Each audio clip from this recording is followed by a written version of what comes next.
everybody. Welcome to the Fandom Post Radio Podcast. I am your host, Kate, and joining me this week is DJ.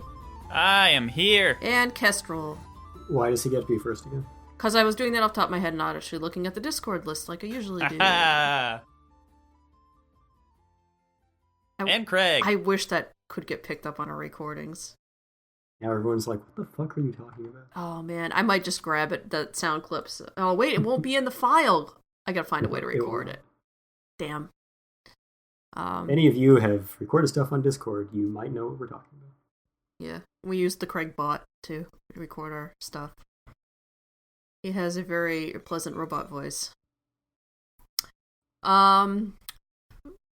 We are just going to check in on the current anime season, but first we are going to be talking about the current anime news, which we got some very sad late-breaking news, but we'll save that for the end so we can all be sad together. We'll start off with, because it's been a while since we've recorded, so we'll start off with news that broke right after our last recording, of course, because that's what always happens with us. The ongoing saga of Crunchyroll being for sale, and AT&T keeps shoving it towards Sony going, want? And Sony keeps going, nah, man. And then they push it towards Sony again and go, want? And they drop the price a little bit, so this weird haggling over Crunchyroll is continuing. And I don't think there's been any movement on this since the 30th, but that's still happening. They're in talks. There have been two stories about this total now. The first one was that it was absolutely not happening, and the second is that it is almost certainly happening now. So it's not like nothing has changed. It's pretty significant. Sony will almost definitely be owning Crunchyroll within the next however long it takes for the deal to close. So this is going to be interesting, because then we'll be back in the everybody's one big happy family boat again. But It's always the whole, monopoly, except this is basically bad for Sentai. Yeah. It's bad for any of the independent distributors. It worked out surprisingly well when Crunchyroll and Funimation were partnered before. Obviously, they weren't owned by the same parent company. And Funimation Aniplex being under the Sony umbrella has caused some good things to come out of it. Really, the only bad thing is the fact that Funimation gets a lot of their simulcasts exclusively, which isn't great because of Funimation's players, but hopefully with all of it together, Sony will consolidate it, at least have it like it used to be, where Crunchyroll would get all of the simulcasts. Maybe just fold Funimation now into Crunchyroll, who knows? I am curious if they're going, because all the talks have been like buying Crunchyroll, but Crunchyroll is very far removed from AT&T. There are a lot of levels in between. I'm curious if they're going to buy one of those parent companies or just Crunchyroll, because like Verve is owned by Elation, which also owns Crunchyroll, which is under Otter Media. So maybe if they only get Crunchyroll, then they don't have Verve, which would be weird, because like Verve is basically built off of Crunchyroll, and Crunchyroll's apps on most devices just switch to be the Verve interface. So I'm very curious to see what happens there. But yeah, it's probably good for a lot of reasons, and it'll be good to have like some real competition for Netflix. But yeah, the monopoly, everything owned by giant media conglomerate, kind of sucks for small independent distributors. Except for the fact that they were already owned by giant media conglomerate, the biggest giant media conglomerate ever. The damn company that was practically synonymous with the concept of monopolies. One of the few companies that ever once, was broken up because it was too damn fucking big. So.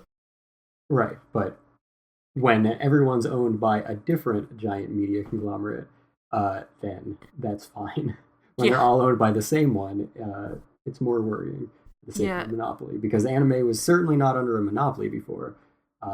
Now it's getting a lot closer to that. Yeah, the market keeps contracting. Someday it will expand again, and then it will contract again, as things are wont to do. Yeah, I mean, in general, like the move to for the big media conglomerates to buy everyone of any significance has just been the trend in media in general for the past decade or two. Just more and more, and I mean, it's a sign that anime has been getting a lot bigger in the past few years, a lot more mainstream, a lot more valuable. There have been a lot of articles coming out from anime related companies and just massive companies and news sources all over media and entertainment just about how valuable anime has become as a genre, a brand, a medium. Um, and some of these companies like Crunchyroll's going to sell for around $1 billion. Uh, and yeah, Sony really wants to own a lot of anime stuff. Yeah, it's kind of weird. I mean, they're trying to, shore up their business content wise, and it's like it's weird because this isn't actually involving content so much. This is involving, distribution, which they haven't really been too hands on with a lot of things. Their own efforts have kind of fizzled and flailed about in weird ways with, at least on a couple of different fronts. So, I don't know. It's interesting. We'll see what happens with this. I don't think I mean, as far if this purchase goes through, there are, this isn't such a bad thing. Sony doesn't tend to buy things just to destroy them. Unlike Yeah, some people, they're not, I mean, venture capitalists. They are a company that has an actual stake in wanting things to do well. yeah, I mean, it's not new for them. They've owned all of Aniplex for all of its existence, which has been the biggest Japanese anime company forever. Um, its American branch has done extremely well. They've owned Funimation for years and have not only been doing pretty well with it, but actually let their very far disconnected heads talk to each other and have Funimation and Aniplex work together, which a lot of people didn't expect when it was first announced. So yeah, they're making some efforts to actually care about it. So if they drop $1 billion on Crunchyroll, I don't think they're gonna just toss it to the side. So hopefully, only good things. We need some only good things. Yeah. And it was just announced just recently that Sentai was going to be Crunchyroll's new home video partner. So assuming this goes through, that's not Yeah. going to last very long. It's going to go right back to Funimation, which I'm fine with because that was a really good deal they had going. Yeah. But man, poor Sentai. Yeah, Uh, yeah. There's some other poor Sentai news in here, kind of. Um, yeah, and I didn't put this on the news doc just because I assume there will continue to be like records broken involving this. But going back to just how valuable anime is recently, especially like with Sony and Aniplex and stuff they're pursuing. The Demon Slayer movie that just came out in Japan recently has been like ridiculously successful. It immediately became the third most successful anime movie of all time. Um, the fifth highest grossing movie in Japan of all time. Um, eighth highest grossing movie in 2020 worldwide, second highest animated of 2020, etc. damn. Yeah, crazy successful. And it just came out like a month ago. And, obviously it's not out in America or a bunch of other countries. And I assume there are still restrictions in place. So, yeah, it's extremely impressive. Um, yeah, there was a funny little impromptu interview with Miyazaki where someone's like, "Hey, have you heard about this new fucking otaku movie that's maybe coming close to passing Spirited Away in box office?" And he's like, "No, I don't care. I don't watch anime. Why are you talking to me? I'm just an old man who picks up trash." Everything they ask him, he's just like, "I don't know. I'm just an old man who picks up trash." Why did they even bother? Anyway, okay, next news item. Next news item. So, following up on something from last time about the Muv-Luv alternative anime. So, a year ago, last October, it was announced that there would be a Muv-Luv alternative anime really period. A whole year ago? You said that last episode. Oh my god, it's still unreal. It is, yeah. So that was announced October 2019. And then October 2020, it was announced that it would be a TV show. I think that was the only thing. And now it's announced that it will premiere in October 2021. And even better, it is going to be on the Plus Ultra programming block on Japanese television. And every single show on that block in existence has been a Netflix exclusive in the US, which means that we won't be seeing it until 2022 at some point. Oof. So lots of very long waits for this show. Oof. Yeah. God, wish the anger. Anyway. Yeah, it's very obnoxious. Yeah, I don't know if anyone has any other thoughts on that. It's just kind of a follow-up to something I had last time. Nah, no thoughts. No thoughts. I have no thoughts. Next piece of news. So Naoki Urasawa, creator of some of the greatest manga of all time, like Monster and 20th Century Boys and Pluto, has stated that he is making an anime. Now, there was a Pluto anime announced 3.5 years ago that nothing has come of since then. I think that was probably one of our first news stories that we talked about on this podcast. So I don't know if it's that, or he's making an original anime where he's contributing story and character designs or something. Nothing else is known about it, but obviously him being involved in something, and especially since his works so rarely get adapted into anime, is definitely exciting to watch out for. Yeah, there was no details on if it was going to be original or... Right. Yeah, so we don't know. Yeah, I mean, I hope the Pluto anime happens eventually. I don't know what's been holding that up for so long. But I'd be excited for that, or an original anime, or Jesus, if they finally adapt 20th Century Boys. Not holding my breath for that one. Yeah. Man. I'd be stoked for Pluto or 20th Century Boys. Yeah, oh yeah, totally. Those would and both I think be awesome. All his previous anime adaptations have been by Madhouse. I think Pluto was going to be by Maruyama's most recent studio. I don't think it was Mappa, it was M2, I think, his newest one.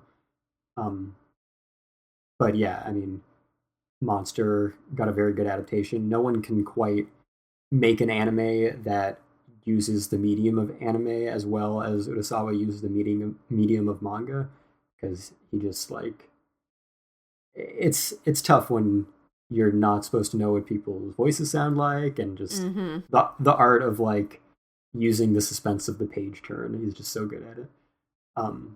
But Monster was still an excellent anime adaptation, and something like that with modern, really high quality animation would be pretty incredible for some of his other works. Monster just pisses me off because of the whole situation with how... Yeah. I would like to watch that one day. Yes, exactly. That would be good. Yeah. I'm really glad that Viz did at least dub all of it and put it up on Hulu for a while, so I was able to watch it all when that happened. Wait, when did that happen? Oh, it was 10 years ago. Oh, Hulu was around 10 years ago? Jesus. Yeah, it's been around for a lot longer than you think it has. I mean, wow. I feel like it wasn't... Time fucking just flies by now. Oh, I know. Yeah, it's scary. We're gonna die soon. No, God damn, why would you even say words like that this year? Jesus. Yeah, anyway. You should read my game. So yeah, that's a thing that's happening. Hopefully it happens soon and is good. Next piece of news. So 11 Arts has announced that they have licensed the Shirobako movie. Now, the reason this is significant and weird is because, of course, Sentai has the rights to the TV series. Now, 11 Arts is like kind of known for licensing movies from TV series that other companies have. They did the Laughing Under the Clouds movies, where Funimation had the series, and they did the Sound Euphonium movies, where Pony Canyon had the series. They have Makia too, I think. They do 11 have Arts. Makia. Yeah, but I mean that wasn't like a series. Oh yeah. I'm just naming things I know from them. Yes. They also have a silent voice. Does 11 Arts have that? Yeah, No, they do. Yeah. Yeah. And they put out some really nice limited editions with Right Stuff, Nozomi, like those latter two. So yeah, but it's weird because like, Sentai just went back and dubbed the whole show, which has like 1,000 characters. So if they were that invested in it, then you'd think that they would try to get the movie. So I'm not entirely sure what happened here.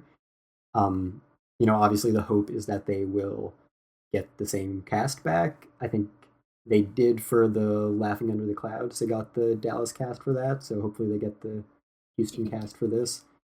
Man, yeah. Talk about things that probably didn't need that kind of attention. Laughing Under the Clouds. I reviewed that TV show. It wasn't very good. Yeah, the TV show was not good. I heard the movies were maybe better, but I certainly wasn't interested. But they were like they seemed pretty ambitious and like high quality compared to the series. It was like that was it Token Ranbu? Am I getting that right? Something like that. Where they had like the really shit quality, like cute boys doing cute things series, and then there was the alternate UFO Table series that was like dark and gritty and super high quality animation. It kind of struck me like that, the series versus the movies for that franchise. But anyway, they did go back and get the original cast for that. The Sound Euphonium movies, one of them's like a spin-off in a different style and everything. But weirdly, they had the two movies dubbed at different studios, and the first one was NYAV Post, so it was like half New York, half LA cast. And then the second one was at Bang Zoom, and Bang Zoom kept some of the LA actors in their roles, but then recast other ones and didn't even give them a chance to like audition for their roles, even Weird. though they were in Bang Zoom dubs all the time. So yeah, that was a weird situation. But hopefully they don't do anything weird with this one. And I don't know why this happened, but I'm guessing the only thing I could think of is Japan. yeah, I didn't really look into whether they were significantly different production committees or anything. Because that would be kind of the only thing that makes sense. Or Sentai didn't want it for some reason, which seems unlikely if they just went back and dubbed it, or they were just outbid, which, I mean, it happens. It's just weird if you already have a franchise. I guess Funimation just got the new Log Horizon, so who knows? Yeah, but I could see them actually trying to get the same voice cast, only for the major people. You're right, but it's still weird for them to just grab season 3 when Sentai is, still in existence. Yes, that is true. Hopefully they're not, like, doing badly. It kind of doesn't bode that well. No. Yeah, interesting. Mm. And then our last piece of news, so the Ocean Studios veteran voice actor Kirby Morrow passed away yesterday as of this recording. He was 47, no details on cause of death. His family just announced it on Facebook today. And he was known as Miroku in Inuyasha, which was a role he just started reprising again just like a week ago with the new Yashahime dub, which was really cool that they got all the Canadian cast back for their roles, even though they were doing the new stuff in LA. Yeah. I mean, they got back, totally unrelated to this news bit, but they got back, what's his name? Sesshomaru's voice actor. Yeah, so David K was like... Yeah, that's it, David K. Just Clank, too, and Ratchet & Clank games, which were really weird, but... Yeah, that was an interesting situation because he didn't reprise Sesshomaru in the final act because he had moved to LA, but because this is being dubbed in LA, he reprised him in this. But yeah, anyway, Kirby Morrow, that was probably his most iconic role. He was also Vaughn in the Ocean dub of Escaflowne, Mikami in Death Note, Trowa in Gundam Wing, and one of the many ocean voices of Goku. So yeah, and he did some live action work too. A lot of those ocean guys did, because a lot of like Stargate and stuff were all filmed in Vancouver. So lots of big roles throughout different nerd fandom. So it's very sad, very young, very great actor. Always loved his voice, and some iconic roles. I've been rewatching Inuyasha on the Blu-rays recently, so been hearing a lot of him. Sad to hear. It's very shocking and very sad, and because even though he wasn't super prolific in the like in the world of dubs, you look at it's like, oh, he was some major characters and some very popular shows for a long from way back, so it's shocking. Yeah. I saw him at the first Anime Boston. He was on that big Gundam Wing panel. Yeah, I never got to see him at a convention. I feel like, have I ever met a Canadian voice actor? I don't think I have. Wow. Yeah, it's very bad. Seeing that news pop up on my feeds right before going to record, I was like, what the fuck? Yeah. Sheer just keeps coming. Sheer won't stop. God. Yeah. Anyway, 47's way too young. Yeah. So, condolences to his family and friends.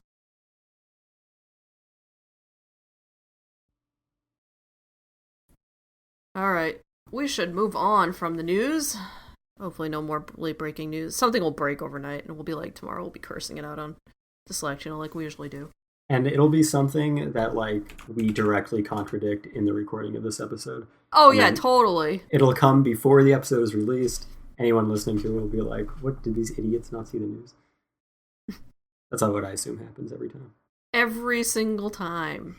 Every time! And then we're always yelling the next morning on Slack, what the hell? If it happens again this time, I'm just gonna grab you for 2 seconds, jump in here, and be like, this happened!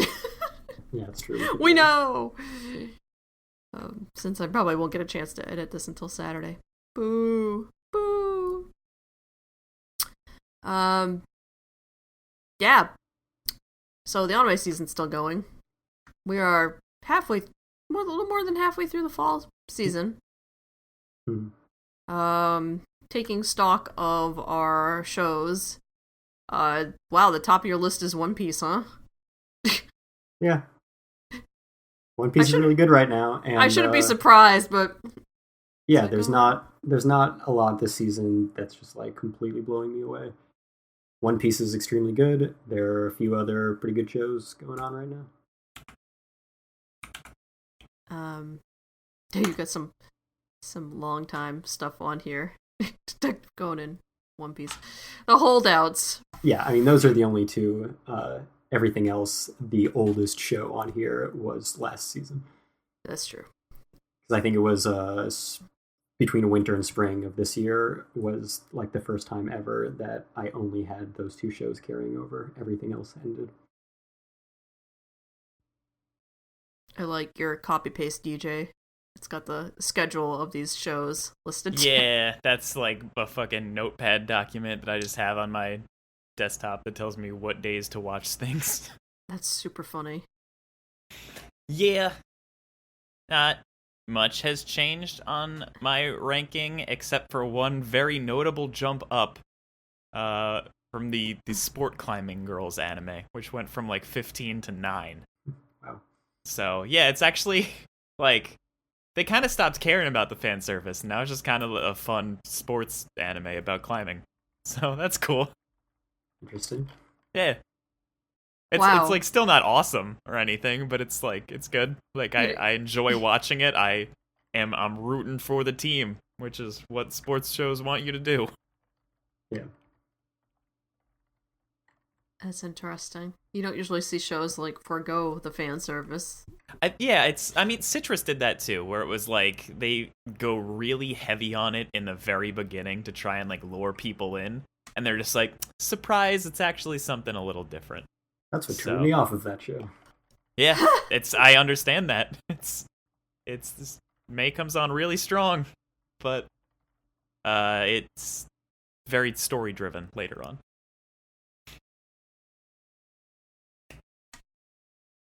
So, any other big shifts in anybody's lists here, or is this about where you expected things to be? I finally dropped a couple things. I gave them each 6 episodes, and then they kind of reached the tipping point. That key show's like barely holding on. You know, I really love it. And this last episode really like kind of hammered that home for me. If it does what I expect it's going to do, I will absolutely adore it. Because I feel like the reason that they're spending every episode on just like, this is an outing, it's a thing about us having fun, it's a fun summer and blah blah blah. Summer Pockets does that too. And that's, I guess, fucking what Jun Maeda loves. It's just like a sideshow of summer memories before everything goes to hell. And if everything goes to hell, and you can look back on like all of those fun times and be like, man, I miss when things were just quirky and we were just having a good time. I love shows that are disconnected in that sense, where it's just, we're just hanging out right now, and then things are gonna get miserable. That's all I want. That's all I want. You just want things to go to hell. That's how life is. It's like, yeah, some days are good. It's you just like, you never know when shit's gonna go wrong. And I think that if shit does go wrong in this show, it encapsulates that perfectly. Yeah. We'll see. It's it's halfway through now or whatever, and nothing's really happened yet. So I'm getting a little tired, but hopefully something good happens and it has enough time to really be effective, and I don't get like just bored of it by then. The one part I don't really get, that's kind of like throwing a wrench in my theory, is the weird hacker dude. Yeah, that's definitely seems very out of left field compared to everything else. I just remembered that he exists in that show. Yeah, I remember that like once every few episodes. I'm like, what the hell is that guy? What is his deal? How does he factor into the story? Yeah, so that doesn't make any sense right now. But I like shows filled with nothing, because I like visual novels. A lot of visual novels are filled with nothing. I don't know. I like those shows sometimes. I guess I just I don't like the characters enough yet, and I don't find their antics to be endearing enough yet. It just seems like it's kind of, I don't know, banking on you really digging that kind of humor, and I'm not that into it. As somebody who plays Mahjong, I want to say that the Mahjong episode of this show is one of the funniest things I have ever seen. But for anyone that doesn't understand Mahjong, it was probably just ridiculous. Yeah. Oh, it was genius. I did like I think it was the episode after that, episode 5, with the Izanami family. That's like started to show a little. That was a really good episode, yeah. What Key is capable of. And yeah, I think it's just, we have a very different look at a very different perspective on the show because of its pedigree. If it was just from someone else, then we probably wouldn't expect as much from it, both for better or worse. And it's kind of like the reason we want it to be so great, and then also the reason why we may end up being somewhat disappointed because we just expect so much. But yeah, I will say that episode. Charlotte for me too. It was I fucking loved Charlotte until the very end, and now it's just like, God damn it. Speaking of Charlotte, did you like that cameo in the last episode? What was it? I can't even remember. I don't even remember the character's name, but a dude from Charlotte is in the last episode. Oh yeah, I do remember. Okay, yeah, I remember now. Yeah. That was fun. Yeah. But yeah, I like the key cinematic universe. Right, I hope yeah. Tomoya shows up next episode. Everyone's got to have their cinematic universe. Um, yeah, I liked that one episode, but I didn't like the Michonne episode very much at all. I don't really like key stuff just being wacky and over the top, and I realized that like both the male protagonist and the best friend character are the best friend character from every other key work. Oh yeah, Which 100%. is I feel like that doesn't work. You need the dynamic of some variety there and not just the same guy twice. It's even like more similar to the best friend dude in Summer Pockets, but I guess I'm they're sure, yeah. like even like down to the hairstyle, like they're pretty Right. much the same guy. Well, it's like Tsunohara and his Kanon equivalent are just the same character. Um, so yeah, I think you know a less wacky protagonist, at least as like a foil to that best friend character, is a nice dynamic that they usually have. Whereas this, it's just a little He's too goofy much. as shit. Yeah, like I like the last him though. the last He's episode grown just on showed me. how they're the same character. Oh yeah, 100%. I like Yoda. He's cool. He's definitely not cool. He's a fucking baby. Which I guess it's nice once in a while because there are a lot of key protagonists who are just cool. Do you think Jun Maeda ever played basketball? Because I'm starting to feel like he did. I mean, I feel like he definitely played baseball. I mean, everybody in Japan plays baseball. Yeah, but like he has an uncommon obsession with baseball. Mm-hmm. I wonder if he grew up on like Touch and that guy what's his name, Michiru or something. That guy's manga because you know he all his stuff is super sad baseball manga. Mitsuru Adachi, that's right. Super sad baseball. That's a perfect combination of things. Right, and so that's like exactly the two things that Jun Maeda loves: baseball and making you personally cry. Um, so Bless him. I assume that's like an inspiration for him. I don't know. Yeah, he's an interesting guy. They got the baseball out in the first episode this time. I feel like it's getting like more and more blatant. Like next key show is just gonna start with a baseball game. I hope so. Little Busters 2, kind of. Right, Even yeah. though there was like a 2, but it was also not 2. Also, that wouldn't work at all. Yeah, we'll see. It's definitely a wait and see. It's nice to have like originals because you have no idea where they're going and no one does. And so you can't be like, oh, I wonder if people like the original. There aren't enough original shows anymore. It's like, yeah. Oh man, I just want like something that everyone can be surprised by. Right, yeah. So it's nice to have that, and you know, it carries the risk of you don't get to turn to someone who's familiar with the source material and be like, is it worth sticking through this? But it's nice to all be on the same page and have the same reactions.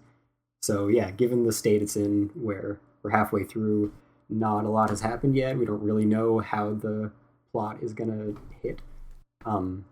Yeah, it's hard to really give this show too much judgment, but it has gotten to the point where I'm a little tired of its antics, and I hope that it turns around quickly enough that I don't end up like just not wanting to continue. The antics have slowed down the last couple, apart from the car chase, have slowed down the last couple episodes. I think I guess it's like Hina's like becoming a character. Yes, but like I don't know that most of the cast is just kind of like wacky visual novel tropes a lot of the time. Yeah. Which you know, when that's most of each episode, it gets a little old. Maybe I've just like become desensitized to wacky visual novel tropes.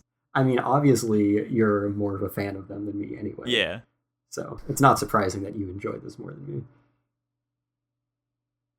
Speaking of things that aren't surprising, that I enjoy more than you, and also to harken back to not knowing if you should stick with things, Rest in peace, Higurashi, I guess.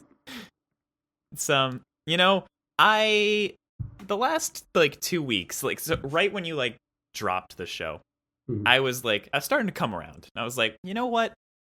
I think I dig this. This is cool. It's probably my favorite arc right now. But then, like, the arc ended today, and I'm back in the boat of just, like, I guess I'll keep going. I don't know how to feel about this, and it's really weird since it's a franchise I normally love so much. Just, like, taking something that you're super into and making it not that great anymore. I don't know if this has ever happened to me before. This is the One Punch Man season 2 for me. I'm not going to say Berserk because that was like, yeah, that's not even that had no chance, and also it was not really a continuation of the good TV series from the 90s, so that doesn't really count. But One Punch Man, it was like, a direct continuation of a masterpiece of an adaptation a few years later, and they just really kind of shit the bed on it. Actually, I guess I do feel the same way about pretty much every non-UFO Table Fate show. But I don't even put that in the same category as UFO Table Fate anymore. It's just not even Fate. Right. It's not a good feeling, though. It's just your expectations are so high. Exactly. And they just get punched in the mouth repeatedly. So that's probably going to fall a few more grades by the end. I'm really hoping the last arc comes around and fucking, I don't know, makes it good. Because that's how the original season was. It's like I went through fucking 20 plus episodes and it was like, this is okay. And then you get to like episode 23 or something and it's like, holy shit, this is actually awesome. So maybe that'll happen again. Yep. I dropped it. It was pretty clear from our last episode that I had no real reason to continue. Yeah. And even beyond not enjoying it, it didn't really seem like I was the audience, or at least I couldn't tell whether or not I was. I can't even tell if I am. Just the fact that we have to deal with this every week. Yeah. It's not something you should have to question every week of a show. Should I even be watching this? If this is just an alternate telling, it's not a good one. This is not how you want to tell this story. That's unfortunate. Yeah. Oh well. You know what else is unfortunate? What? Ikebukuro Westgate Park. Nah, I liked the last 3 episodes of that show. I liked the one with the dad. I think the war going on is just silly. At least it was actual gang stuff. Actual gang stuff, yeah. That part's cool. It's better than normal. Yes, this is true. But the pedestal was so low that it was just, I feel like since the last couple episodes have been watchable, we might be a little too excited right now. I think I like the groundedness of the show, and they clearly, the animators clearly actually are putting effort into, the animation, because the show never looks bad, which is, always a plus in my book when it doesn't look like, everything's wonky all the time. And the music in the series was awesome. But yeah, if you're looking for hardcore gang violence, this is not the show for you. It's mostly just Makoto trying to keep everything in check still. So that's that's what's confusing to me about it. Is because that's not what the show is about. But the last 2 episodes tried to make you think that that's what the show was about. The funny thing is, it's I went back and I looked at what the plot of the original novels were. And then I looked at what the time frame for them was, and then I looked at this new series, and I realized that the thing that's in the description of the series about, tragedy causes him to whatever, that's coming up. And I think they're going to move into the original plot of the books for the last half of the series. So that's what I'm expecting the show to go, is into one long continuous storyline. So if that starts in the next episode, I wouldn't be surprised, because looking at the timeline of the original novels and stuff had said that like everything like that happened and those things happen at New Year's, and the show is right around Christmas time or something right now in the show. Like it was winter, at least in that other episode. I don't know if it was winter in this past one. I wasn't paying enough attention. But, yeah, so it'll be interesting to see if that's where the show... I think that's what they're going to do, and if they don't do that, then they decided to just... long for a lead-in, because it's only a 12-episode show. We're halfway through it now, unless there'd be multiple seasons. I don't know how long the source material is, but... The source material was, I think, like, only 4 novels. Then it's weird if you're going to take half of the show to get to, like, where the books start. Well, like, the book was, like, what... If you read, like just basically what the premise of the book is, yeah, it sounds like something that could be done in, like, 4 episodes. It doesn't sound like some long, convoluted thing. It sounds like something that'd be very doable in, 5 episodes or something. So, the other thing is, it's like, the novels were originally, obviously, written in the 90s, probably set in the 90s, and I don't think the gang stuff was as prominent. Like, the Red Angels, I don't think they even existed.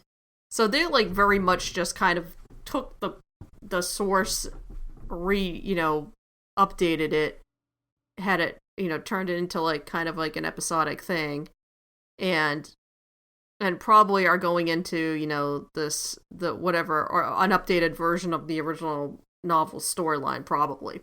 That's what I'm guessing. From the sheer fact that description of what the show was supposed to be is still, out there. So. I feel like the Red Angels, like, don't even need to exist now. Pretty much. I mean, it's almost like, oh, look, there are rival gangs. Yeah, even though they're not really much of a rival. They're not a rival at all. Like, they showed up in the last episode, and all they did was, like, we're on his side, and that was it. That's all they did. And it put an end to the war. Yeah, it was just a show of force. Oh my god. I kind of want a spin-off just starring, like, that random assassin guy that... No, Crow, him too. Or Shadow, or whatever his name Shadow, was. yeah. He was weird. Yeah, I'm all like, he's hot. I'm like, can we have a show about him now? Because... He felt like he was from a different anime. Yeah, I'm like, the whole time... The whole time I'm watching him going, is he supposed to be somebody from something else? Did this guy write another novel series and he's like actually a cameo character? That's what it felt like, yeah. That's exactly how I feel about that hacker guy in the Key show. Yeah, except what he's not from anything else. Yeah. Yeah, this By the guy way, it's 15 volumes, the novels, and it's still going. Oh, Jesus. Yeah. What? The Ikebukuro Westgate Park novels. What? That's not what I wonder what restaurants they're saving in book 13. Oh, well, I might be wrong. The manga was adapted from the live-action TV series, which was adapted from the novels. I hope it's like a game of telephone where, like, the next adaptation, like, they don't even know what's happening anymore. It does seem kind of far removed from whatever the original source material is. It's definitely not what I expected to watch when I started watching it. But I haven't dropped it, so that's cool.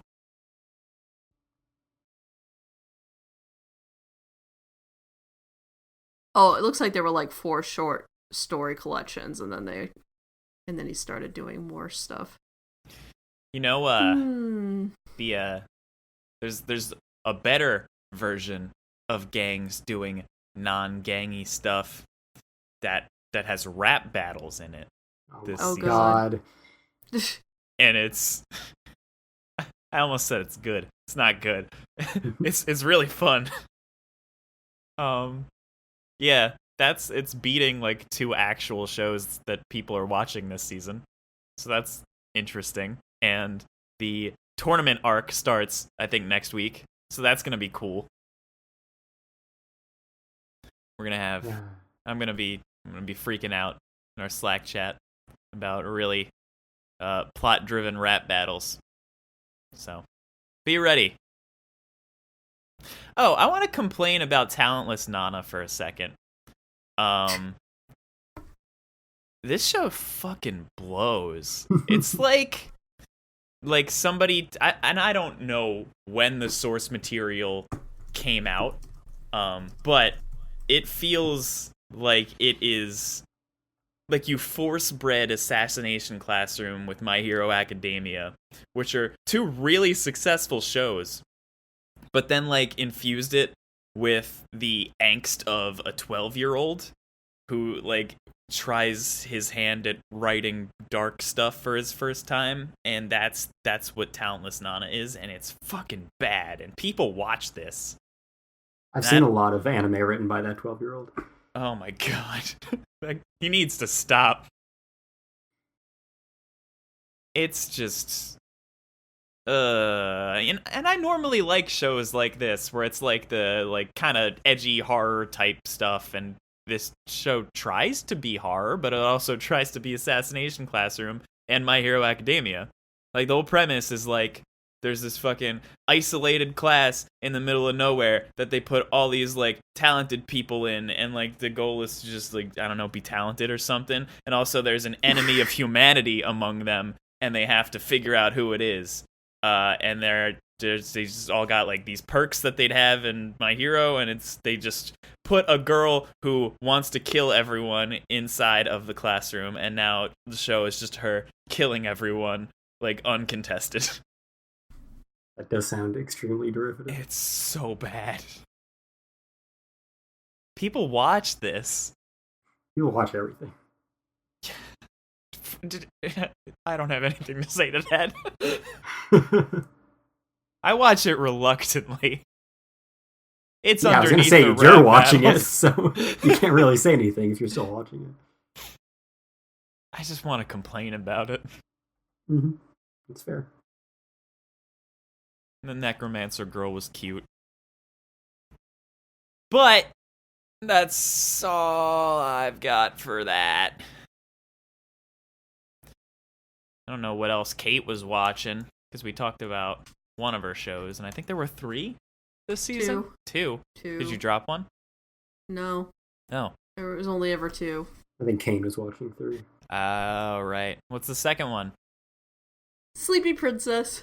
Oh, right. Yeah, I'm not watching As you yawn. I am. I'm thinking Sleepy Princess thoughts, and yep, Sleepy Princess is still Sleepy Princess. We've reached the turning point where I think the demons have started realizing that that they like having their captive around. Yeah, I mean, I appreciate that something different happened in the last episode. It was definitely getting a little too repetitive, so it was nice to have some variety there. Yeah, they started shaking things up finally, and had the princess get rekidnapped by the Hades, who's not amused with Twilight running things, and that's when you started to see like, oh, maybe the group of demons actually like their captive more than they'd let on, and she actually likes them more than she lets on. She could have. You get the impression after this episode that like Silas could just get up and leave. Oh, definitely. I mean, she's just like flying around. She's like, yeah, I'll come back to my original prison. Yeah, she's like, let's go home. And by home she meant, her bed at the demon castle, not like her bed back in good rest.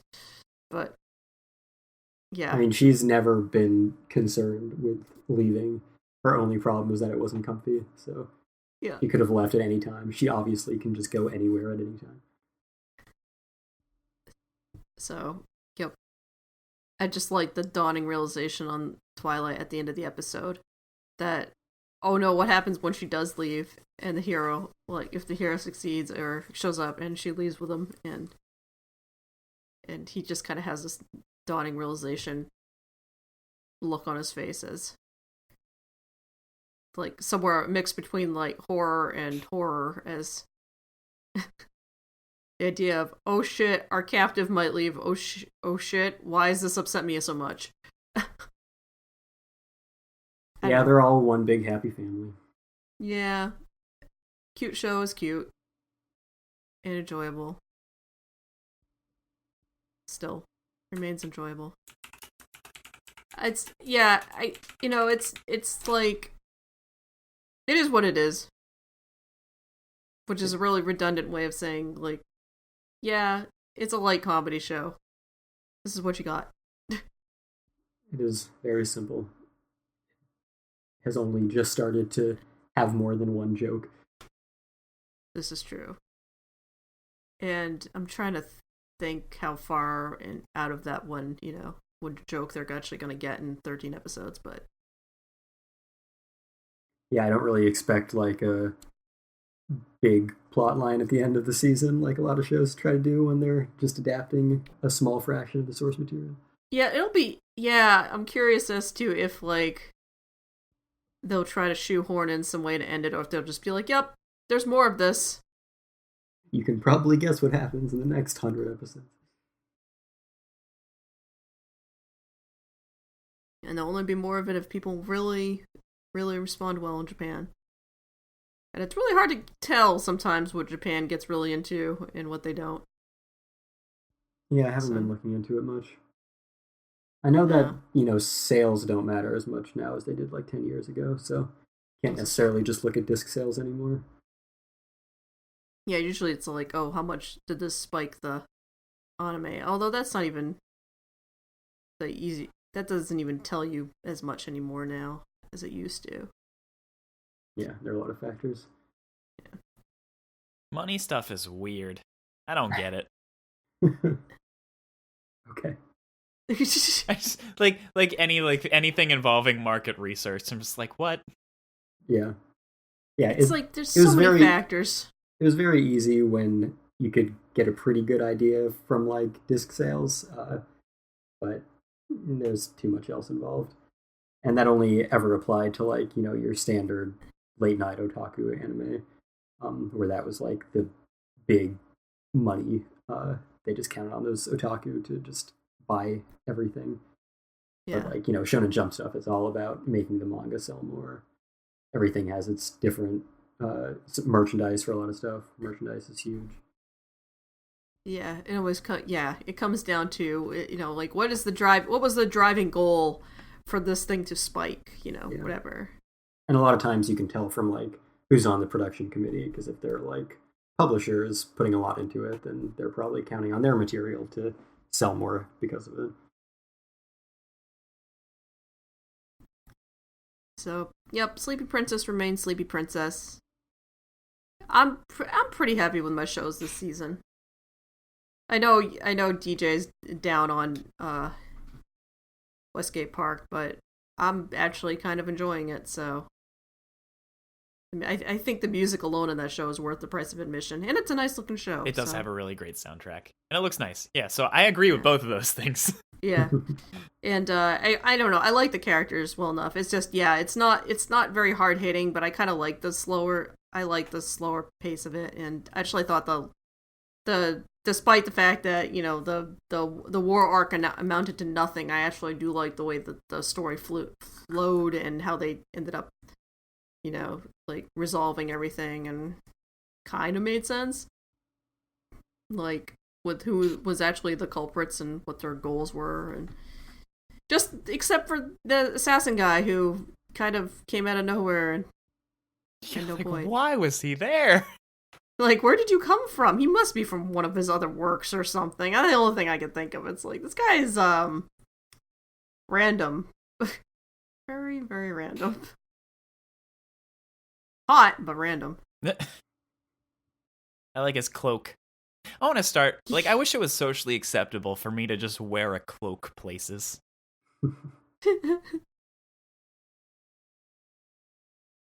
I'd go down for that. Oh, cloak would be so comfy at work. It's so fucking cold in that building. Jesus. That sucks. You actually have to go to work, huh? Yeah. I can't do my job from remotely, unfortunately.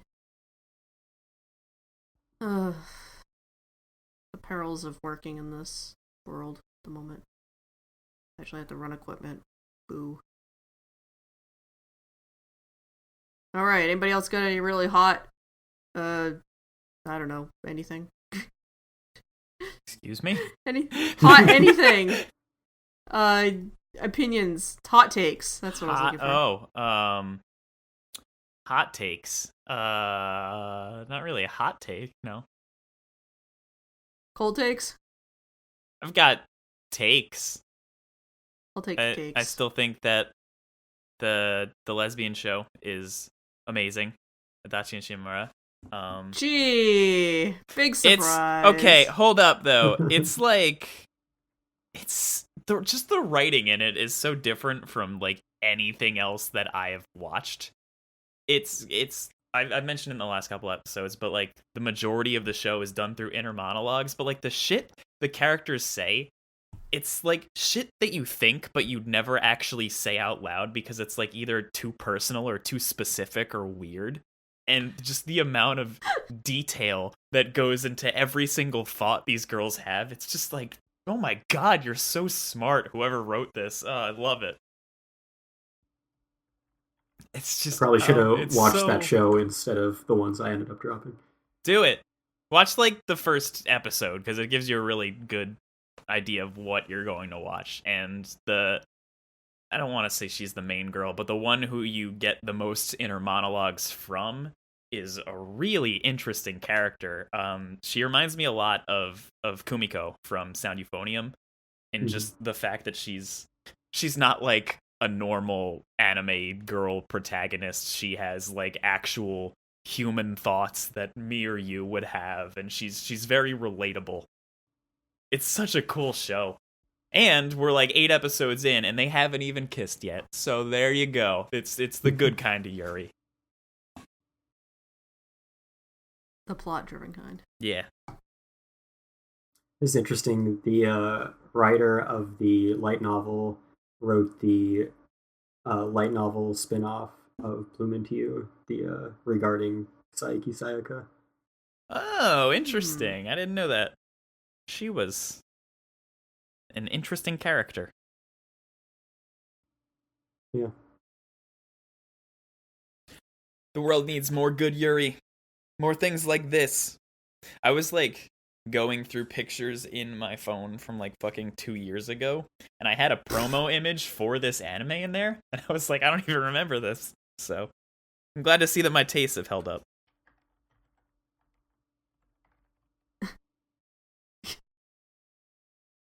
I take back every good thing I said about Craig earlier.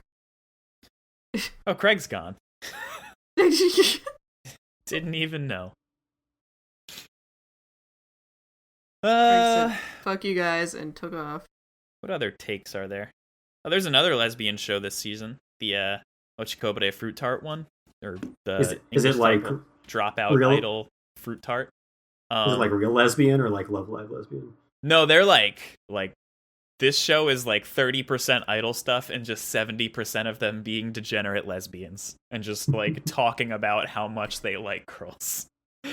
At first it was just like pseudo kind of like Love Live, like she jokes about liking girls, but now it's like there are like girls stalking girls and like writing them fucking like stalkery love letters, and the main girl is just straight up trying to fucking get in everybody's pants. Wow. It's not what I expected it to be, but that sounds like what Saya's character has become in Wandering Witch. Yeah, and I fully support that relationship. I love them so much.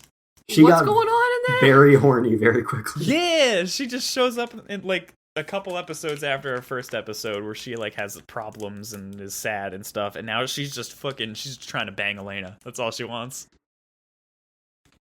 Wow, that show's gone places.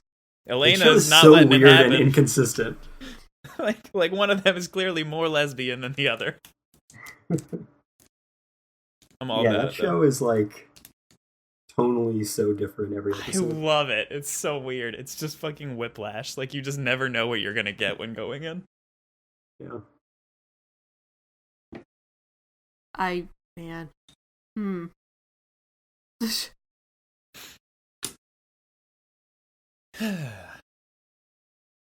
Overall, I think this season's okay. Yeah. I mean, it's definitely, the most packed season we've had in a while. It's So, nice having anime again. right. Like, I like having options. Yeah. Yeah, like I said before, there's not a ton that's really amazing this season. Mm-hmm. But it's nice to have a good amount of stuff, and Attack on Titan's coming back in a few weeks. Hopefully that lives up to its potential under new supervision. Oh, I did like the most recent episode of Jujutsu Kaisen a lot. I think I'm back in. Nice. Fucking Satoru is a cool dude, and Yeah. I want the show to focus more on him than who it actually focuses on. It's still pretty far down on your list. Yeah, it's probably I'm gonna move it up to 11 again. It's right behind Assault Lily now, which is the other lesbian show. There are a lot of them this season. The Shaft lesbian show. So it's a lot of thighs and neck tilts, which are like two of my favorite things. I didn't even realize Shaft had a show this season. Yeah, it's like one of like the Shaft shows that people don't pay attention to because I think it's based on a mobile game. It's so just, was Magia Record. Yeah, and I fucking love that, but most people don't apparently. So I can't even hear Magia Record without getting salty anymore since they canceled the fucking English translation of the game. And really? Yeah, literally out of nowhere, and it fucking took the entire fan base by surprise. Like no one knew why. They were like number 30 on fucking mobile games, like like RPG anime mobile games or whatever. So it's not like they weren't making money. They just randomly messaged the English following one day and was like, the game closes next month. And it was just jaw-dropping. Like everyone was so upset. They never even gave an explanation. That's extremely bizarre. Yeah, I still have no idea, and I'm never going to find out why it happened. Japanese game's still going strong. Like it's just they gave up the translation.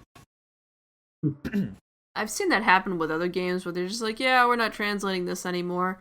But when they seem to be like highly charting and there are people playing, that's odd. Yeah, people fucking wailed on this game. Like, and they didn't give any refunds, as they never do, but like people would dump thousands into it, and just they like the next day it was like, oh yeah, you only have a month left to enjoy all of that money that you just spent. Sorry, bye. God. Yeah, I can't even imagine. Oh.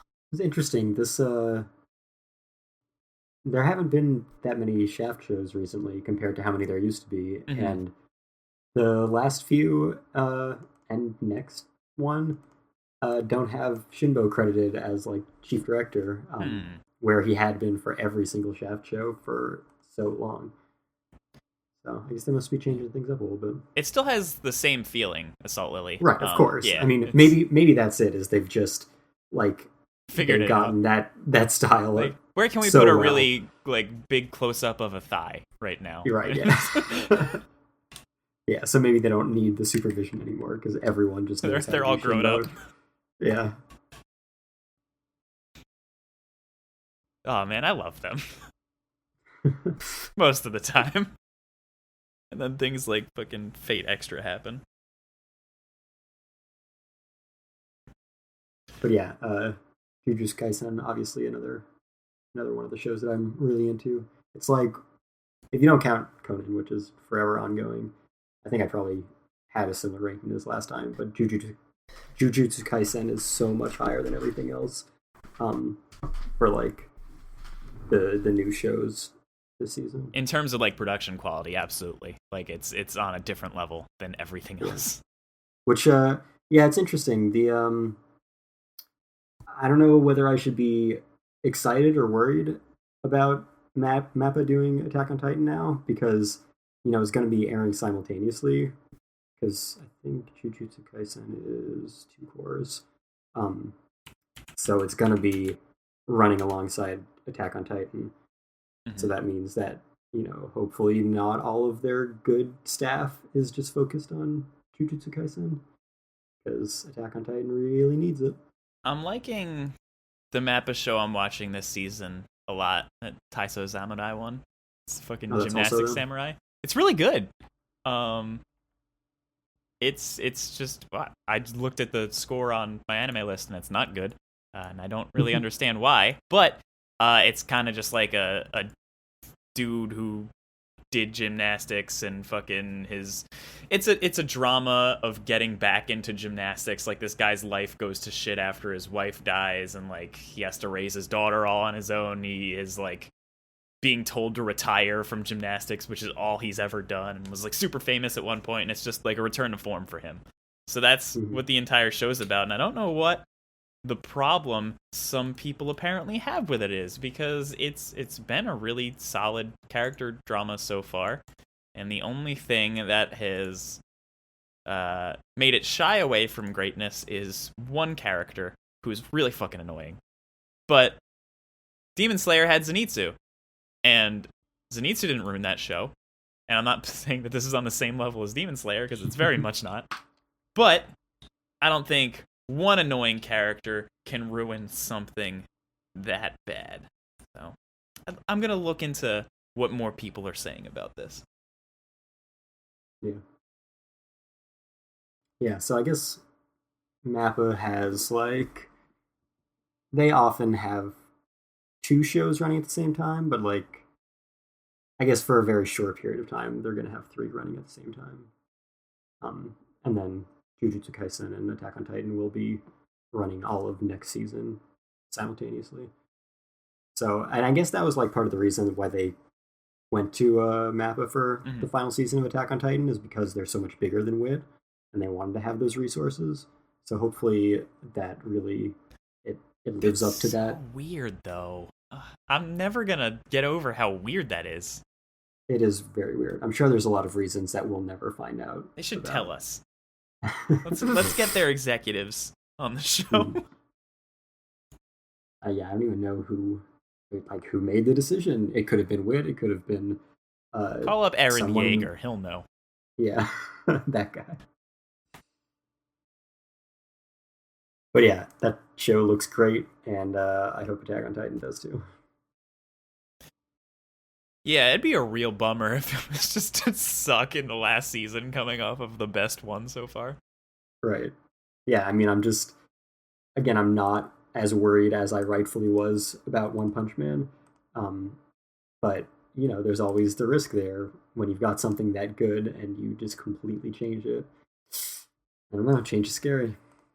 Maybe we'll get like one of those situations where we didn't know that this is what we wanted the whole time. Like with Origairu.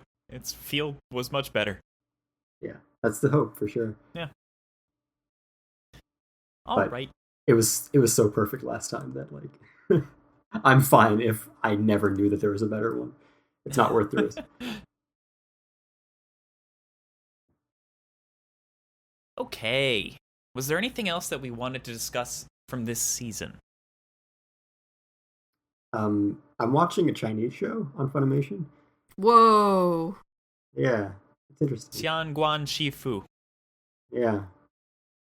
Do you, like, actually know how to pronounce Chinese names, or you just slightly phonetically? Okay. Slightly. Am I close? Do you know how to pronounce that? No. Okay, I think I'm close. I don't think they ever say the title. The weirdest thing is just hearing Chinese being spoken all the time. Like, I never hear Chinese, and I'm just so used to Japanese.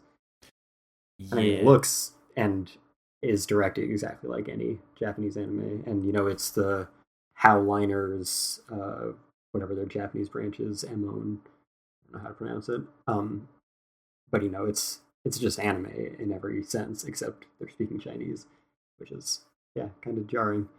But I think it's a really good production. I'm impressed.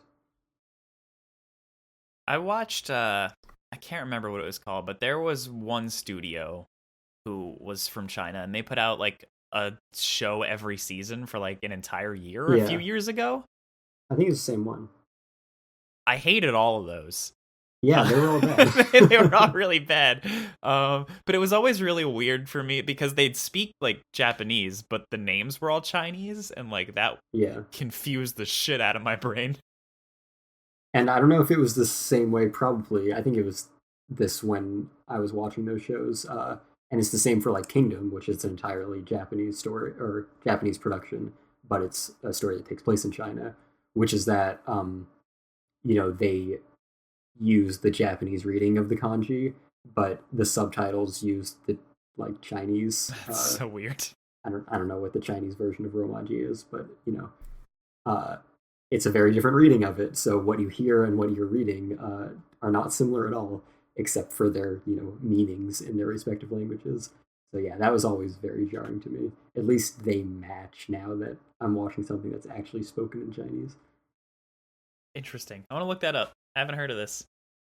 Yeah, it's fairly new. There's only 4 episodes out, so it started a little later than the rest of the season. But yeah, it's a very strong production. Oh, yeah, I keep seeing the splash art for this on Funimation's website, and I'm like, that looks really good. Yeah. Okay, maybe I'll check that out. What's it about? It's about a not quite god, I guess, but like divine dude, who's kind of a fuck up, and they kind of like kick him out of his role and make him go down to the mortal realm and like fix shit there. And he's pretty effective at it. He's just kind of like a nice guy with super divine powers. And a lot of the first few episodes were about fighting this zombie dude who like kidnaps brides. Yeah, it's very anime, but it's also very Chinese because it's like it's Chinese people writing a story about China back before it was influenced by Westerners. Yeah. Classical Chinese Right, mythology-esque stuff. Yeah. Cool. Maybe I should check that out. Yeah, definitely the hardest part of it for me is just hearing Chinese. I don't know why it's so weird to me. I love listening to people butcher the Chinese pronunciations in Genshin because nobody seems to know how to pronounce the name of the country. Oh, yeah. Yeah, a lot of the pronunciations in that game are interesting. Funny, but at least if I like hear a dub of something where they're Chinese names, I don't know that they're mispronouncing it. But like so many dubs right, exactly. So many dubs that have Japanese names all over them. Just any minor mispronunciation just irks me so much. Oh god, yeah. See, the thing that's the tip off in Genshin is that like 7 different characters are all pronounced something differently. Yeah, that does suck. The inconsistency is possibly even worse than just consistent mispronunciation. It's such a good game, though. I know it is. Even with all its like flaws. This game has no right to be as good as it is. Yeah, MiHoYo has a lot of money, so. Yep. Now they have even more money. Yeah, like a significantly more. I really hope that like more games sprout up like Genshin Impact, because this is a genre of gacha I had no idea I needed. And I'm positive someone else is going to try and replicate this. Oh, yeah. Totally. I don't think anybody had the cat. I mean, yeah, I don't know. Honkai Impact made a lot of fucking money, so they put it to good use. Yeah. I never even heard of that until this came out. Really? It's I got ads for it all the time on Facebook.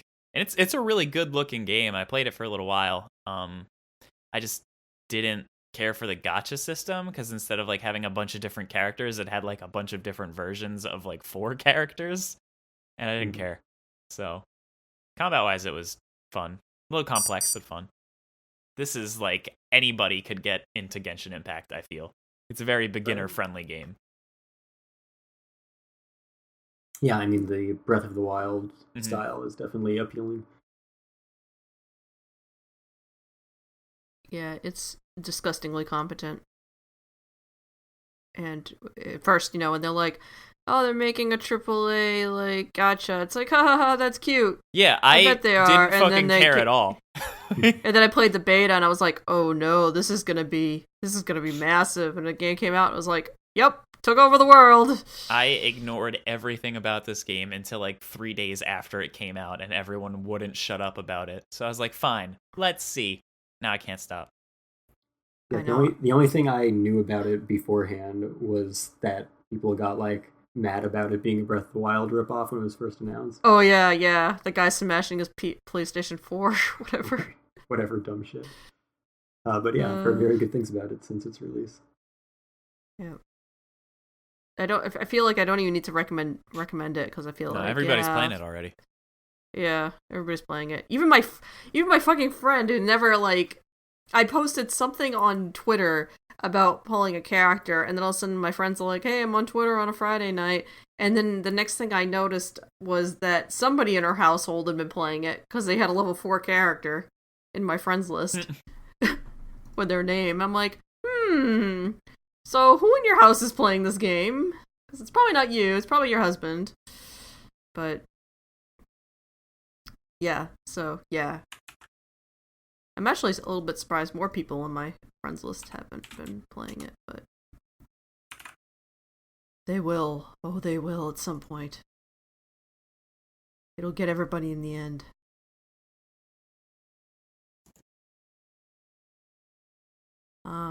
Anybody got anything else about anime?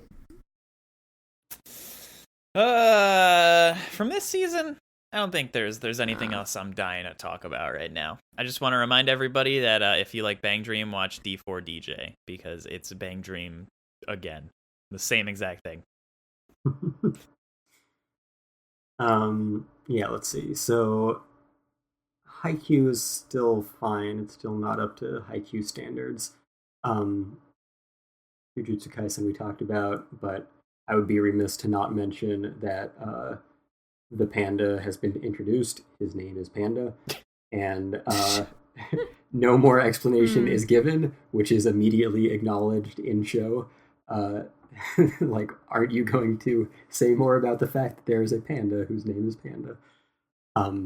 In the same scene, another character is introduced, and his introduction is, I don't even remember his name. Is it Norimaki? Probably. This is Norimaki. He can only speak in sushi ingredients. That's his character introduction. I don't get it. And it's true. He only speaks sushi ingredients. That's all of his dialogue. He yelled tuna last episode. Oh man. So yeah, that show can be fun, but it's also a fucking bitchin' action show. Lord of the Rings was in one of the last episodes. That's true. It was actually in the show. It was in the show, yeah. I mean, not like live action footage, but an anime version. An anime Lord of the Rings. Yeah, which, I mean, what more could you ask for? That sounds amazing. Speaking of, so the, like, first few scenes of a recent episode of Tonikaku Kawaii, a few episodes back now, but the scenes before the opening of one of the episodes are the most I've seen myself represented in anime. It's just me encapsulated into a few minutes at the beginning of that episode. It's amazing. Like, yeah, Jujutsu Kaisen has a Lord of the Rings reference, but this just like blows through so many media franchises. And yeah, Tsukasa is just a cute anime girl me. She's so good. I love her. She's pretty awesome, yeah. It's such a weird show. It is a strange show. Like, yeah. I still don't really like get it, but I love it. No. Yeah. I was expecting, like, I don't know, more supernatural 6 episodes ago to like know what the fuck its point was. Yeah. But no, we're still just like they just got married and there's something else going on with her in particular, and we're just gonna have a fun little time together. Yeah, just ignore the whatever nice, the fuck is cute going couple. on. Yeah. Yeah, the show's interesting. And the opening is a fucking banger. Oh man. Yeah, I do like the opening a lot. but yeah, she definitely stole my heart with those scenes, and she has repeatedly, like in the last episode, where he's like talking about all the museums in Kyoto and stuff. We go look I at just want to go to the manga. manga library. Yeah. Yeah, that's my girl. Oh no. Now I'm gonna think of you every time I see her. uh, um, yeah, Love Live is still pretty good. I'm starting to form my ideas of who my favorites are and Who? my least favorites. Shit, I need to look up the names. I don't have them all off the top of my head. Which episode? Well, let me just find the names because I didn't care much for Rena, who's the girl with the fucking like board. She can't emote. Okay. Yeah. Yeah, I was just gonna say she's my favorite. I loved her episode. It's probably my favorite episode so far. Yeah. I didn't care for her at all before the anime, like, because I know most of the characters from the game, and That's right, yeah. You don't like see her grow into that role. She's already in that role in the game, so you don't know how she gets there. And like seeing that journey was so cool, and her song was so good. Yeah, that episode was definitely one of the best, and that's kind of from an anime only watcher perspective. That's definitely how you associate with these girls is once they get their episode. It's like whoever is the character I have the least opinion on is always the one whose episode is next, and then of course I have a much stronger opinion. But her, even before she was like a character at all, I was like, I bet she's gonna be my favorite. Yeah, because I like her gimmick a lot. That's what I thought. Like before the game, I was like, that's gonna be my girl, and then like I just didn't care. But now I care again. So hooray! Yeah, I still like I more though. That's cool though because our best girls are friends. Well, they're all friends, but ours are best friends. Yeah, they're girlfriends. Yeah, they're dating. That show like is more lesbian than I thought it was gonna be. Yeah, they definitely have like the couples paired up. Yeah, like Emma and Karen, I thought were straight up gonna make out in their episode. Yeah, Emma's another character I didn't really care about either, and then I got her episode, and now I love it. It's just it took all the girls that I didn't care for and like made me care for them, and that's how you write characters. She's probably near the bottom of my list. She's very cute. I love her voice. It's like her singing voice in particular. It's just so joyful. But she's just such a Swiss foreign girl stereotype. Do you know? It's like you probably don't know like how she came into existence, do you? No. Okay, so Love Live did a weird thing. For a very long time, they've been having like character polls for the side characters in the original Love Live game. And every time like the side girls would win, they'd get like special promo art, or they'd get like a fucking like one of them would get a statue or something. And groups of people would coordinate who to vote for online so that the same girls didn't win every single time. And a couple years ago, when they were just starting out the Nijigasaki project, they had another one of those polls, but they didn't tell anybody what it was for. And so there was just like an organized vote, and Emma, Shizuka, and Kanata, the sleepy girl, they all won, but no one knew like what they were winning, and so that's how they became characters in Love Live. Like they're actual characters now. It's really weird. Like so she's stereotypical on purpose, but I feel like if they had a say in the last three girls that they were going to create for the show, she is not one that they would have made. Yeah, just throughout that whole episode, I just felt like, because there's the Heidi Girl of the Alps anime back in the 70s that Takahata did, and that was like really influential in Japan for anime. And I really feel like the guys who wrote this character, that is 100% of their experience with Switzerland. And so they just took all of the stereotypes they could find in that show and condensed it into a character, into an idol. And that's Emma. So yeah, I don't love her. I think Kanata Kasumine is the only one I occasionally actively dislike. That's fair. she really goes hard. Right. I'm a little surprised by, because I liked Nico a lot, and I feel like they have some similar elements, some similar characteristics. Mm-hmm. But yeah, I do find Kasumine pretty obnoxious. She's very obnoxious. I like her, though. I don't know if I'd put her in my top 3, but she's, I think, top 5. Yeah, I don't know if my top 3 have changed in a while. I think even before I knew anything about Rina, she was up there. Even though she's not part of the group. Yeah, we should just count you because she's great. Yeah. Oh yeah, definitely. I like her a lot. I think Setsuna. Probably. She's the star. Yeah, everybody likes Setsuna. And again, the fact that it turns out that she's an otaku. You haven't even seen endears the half me of to it. her. She's fucking hardcore. It's great. But yeah, I think those 3 are probably the ones I like the most. But that could change as I get to know the others more. I'm just so happy that they're actual characters this time. It is very nice. Oh, man. That's why I like idols. So we like them for their personalities, not because they're walking fucking tropes. That shit away from us. So that's Love Live. Akudama Drive had a surprisingly excellent episode last week. I guess it's halfway through the series. They just went really hard, really emotional, great action, very climactic, plot-heavy episode to get that middle of the season plot going. So that was much better than I ever expected that show to be. So that has me excited. Moriarty also improving at a good pace. After episode 1, I think I had it as C+, and it's a pretty solid B now. So climbed up a couple grades within a few episodes, so that's good. We just met Sherlock, so that's promising. Is he hot? Everyone in the show is hot. Oh yeah.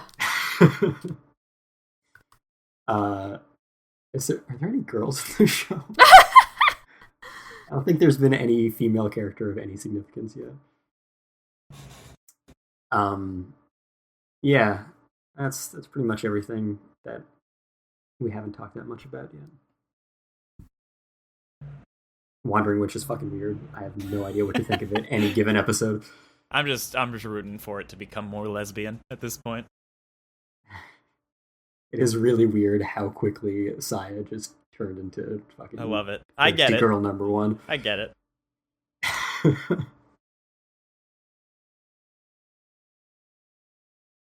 Bizarre. What if it's... What, Kate? Nothing. Okay. Sure. No, I don't know. I heard the source material wasn't that good, so I'm just curious as to... Yeah, I mean, whether or not it's good changes from moment to moment, episode to episode, even within the weird episodes. Show. Yeah.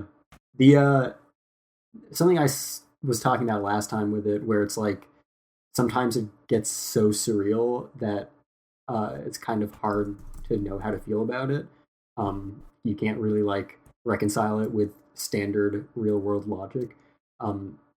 It feels kind of like Twilight Zone-y in that sense sometimes. This is just such a surreal foreign world that you can't really view it the way you would a normal production in any sense, a normal story. It's just so weird. And then other times it's this is a total normal anime, just like any other one. It's bright and cheery. Elena's a good person again. She's endearing and empathetic. Yeah, it's so weird. It's almost like each episode's written by somebody else. It's just they show them a picture of Elena. They're all right, we need you to write an adventure for this girl. All right, what's she like? Conceited. Go. It's like the Lupin the Third franchise. If just every series or every movie was a different episode of a show, because Lupin kind of has that, where the characters are drastically different depending on who's writing them. Like you can have cuddly nice boy Miyazaki Lupin, and then just for fucking horrible murdering, actual criminal Lupin. Yeah. True. Yeah. This character reimagined through 7 different other writers. Yeah. So it's like that, except it's one single series by the same writer. Jeez.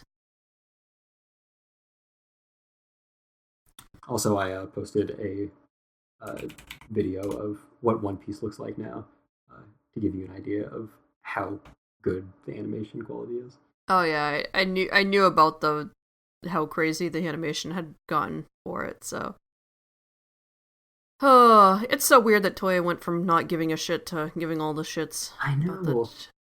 Yeah, it's kind of like a gradual evolution over the past few Dragon Ball and One Piece movies and arcs, and yeah, they just keep adding to it and making it better and better. But yeah, a few years ago, they really didn't give a shit about anything. Yeah, bizarre, strange, very strange. But hey, I mean, strange for the better, so yeah, I'll take it. For sure. All right, want to move into recommendations? Yeah, but I don't want to go first because all I have are figure recommendations. I mean, figures are cool. Okay, well, I guess I'll just recommend figures then. I name dropped it earlier, but Origairu, or My Teenage Romantic Comedy, is not as I expected, or not what I expected, or whatever it is. Just had it's wrong as I expected. It's weird because the manga has a different English localized title than the anime does. And yeah, the anime's English title is fucking stupid, and I think TBS insisted on that, and I'm so glad the light novels used the actual translation. It's fucking weird. Anyway, they just dropped a series of new figures for that show, and the main 3 girls all get them, so that's cool. And there's also, for anyone interested in Hyperdimension Neptunia, there is a new Nepgear figure that's like $200, and it is beautiful, and they're all up on Right Stuff, and they're like hot pre-orders section if you want to find any of them, but be ready to spend money because they're nice. Figures is an expensive habit to have. Yeah, I just bought my most expensive figure a couple weeks ago, and it was like $150 or something. It's no life-size Ram. No, it never will be.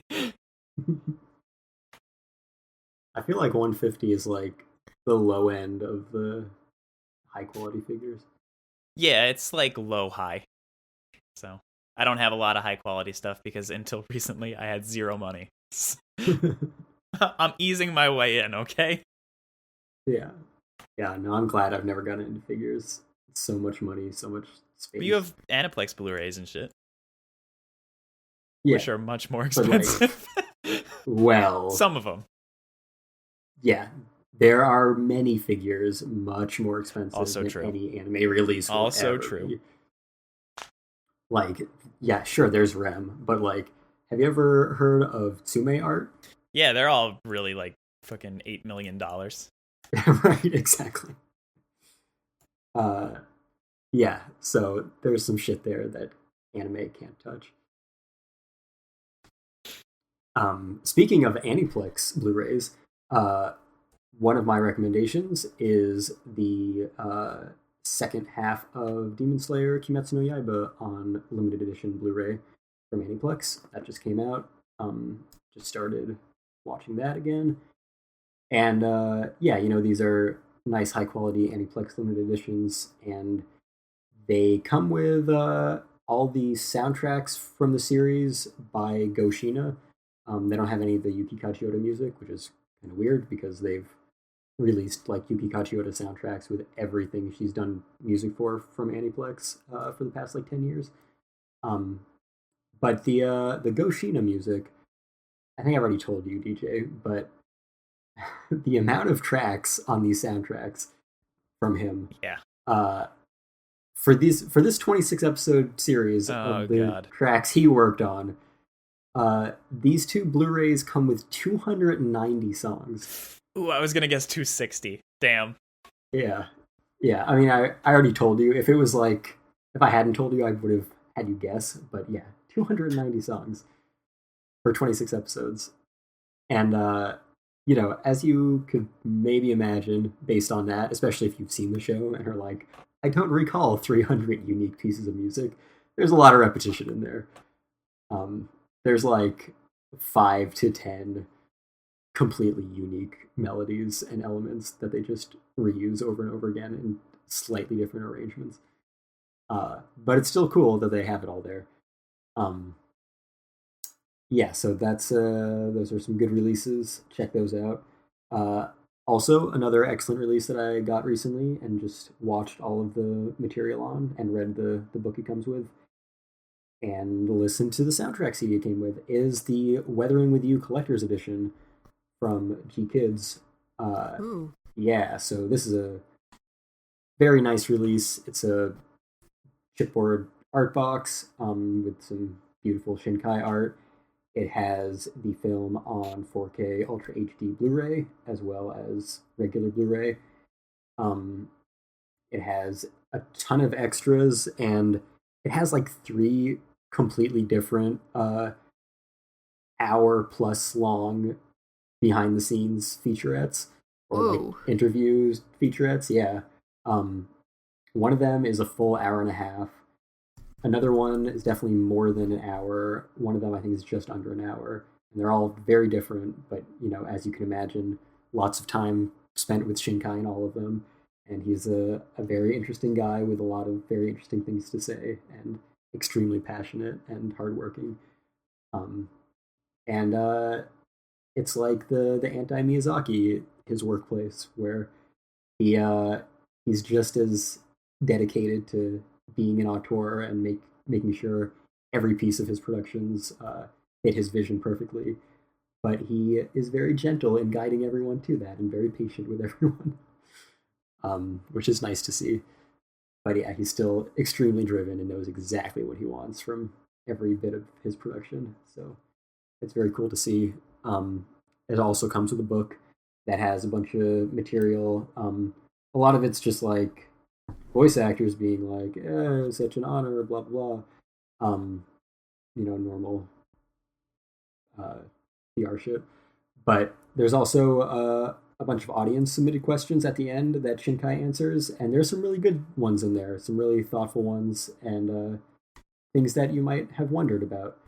Um, he even addresses how his cinematic universe can't actually be a single universe and just has to be parallel universes with characters that recur throughout them. I remember how people were trying to justify some stuff Right. in Weathering with You, and they're like, wait a minute, this doesn't make sense. Yeah. It's like, He addresses that specifically. Someone asks about exactly that, and he answers. So yeah, some good stuff in there. Very candid about things that you might expect people in that position to just kind of give you like a non-answer to. So that's all very interesting to check out. Oh, also it has a lot of like artwork, promotional artwork, which is all beautiful, of course. But it also has his original project proposal for the film and like his original concept art. So it's very interesting to see what he first thought of, what has changed, and the coolest thing that he included on this, that they included from his proposal, is he had like laid out the flaws in his concept and what they need to like work through to actually make it a film that will work. He's like, yeah, I'm not quite sure about this. This isn't going to work. We need to figure out how to make this better. Um, and you get to see a bit of that in some of the behind the scenes material as well. So that's all really cool. And it comes with the soundtrack CD. It has a really nice fold out digipack with some beautiful scenery from his movie, as the Your Name Japanese collector's edition did that I got with the 4K Blu-ray of that. So it's nice to see that they replicated that for the American release for this movie. Yeah, so those are 2 anime releases that I recommend. For manga, something that I think it came out a month or 2 ago, but I just got it, was the first volume of the Blade of the Immortal Deluxe Edition. So Dark Horse is doing like the same thing that they did for Berserk here.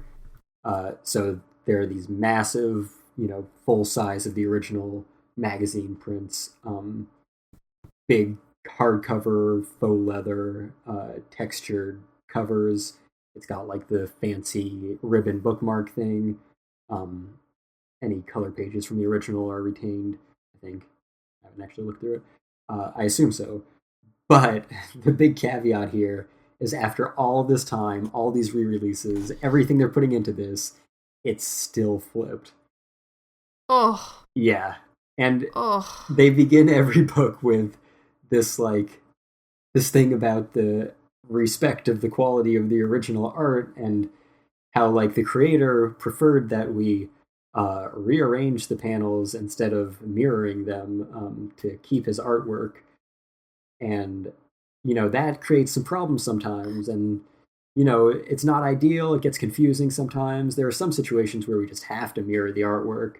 I'm like, motherfuckers, just present the original material. It's not 1994 anymore. It's 2020. You can just have it right to left. Jesus. Ugh, so that pisses me off. But Ugh. everything else about it's really nice. Ah, I asked Carl Horn about this at a Dark Horse panel a few years ago, and his reason was just that it would be too much work to just go back and like redo it with an unflopped version.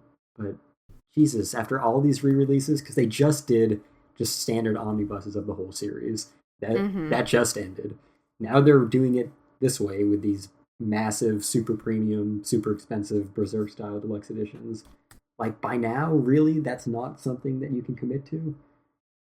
Ugh, that pissed me off. But other than that, it's a really nice release. um, Another thing I got recently is the A Silent Voice soundtrack is up on Right Stuff. I think this is a anime limited UK release that's recently been ported over to the US. And it's the same as the Japanese release. It's just an English book in it. It's a 2-disc set. That film also has quite a few tracks. I think it's 61 tracks between the 2 discs. But it similarly has a lot of very repetitive stuff. It's very ambient, very subdued, as you might expect from a film about silence and deafness. So it's kind of an impactful, minimalistic sound. But if you're trying to stay awake on a long drive or something, maybe don't pop the Silent Voice CD in your car. You'll probably crash. But yeah, it's really good. Kensuke Ushio is a really impressive composer because he has incredible range. He also did the Ping Pong soundtrack, which I think it's on iTunes. It was on iTunes when I downloaded it like 5 years ago. So I listened to that a lot, and that is extremely energetic, kinetic, as you might expect from that show. So yeah, he has a wide range between like a silent voice, listen to Bluebird style, and then his Yuasa works, very different ends of the spectrum. Yeah, so there's that, and then as we'll talk about in an upcoming episode, Right Stuff holiday sales have begun, so go ahead and spend a bunch of money there. And as for things not at all related to anime, I started watching The Queen's Gambit on Netflix, and it's very good. So I recommend that to anyone who wants a good drama miniseries.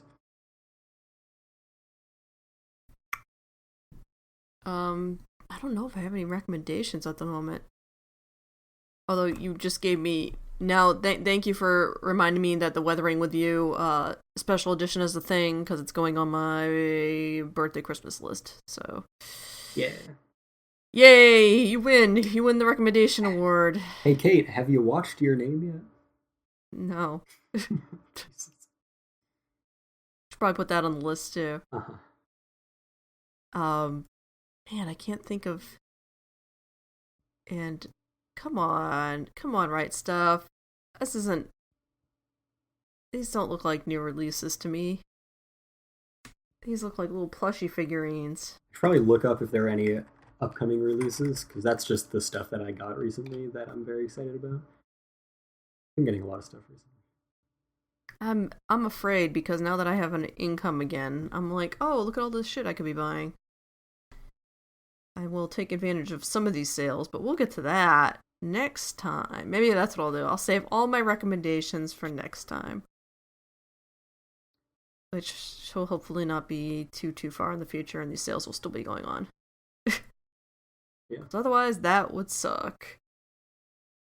I mean, if you're listening to us overseas, sorry, we do tend to focus on one specific retailer, but that's mostly because that's who we deal with. Because they're cheap. I mean, in general, we talk about US and Canada releases, so I'm sure we're going to alienate a lot of other people anyway.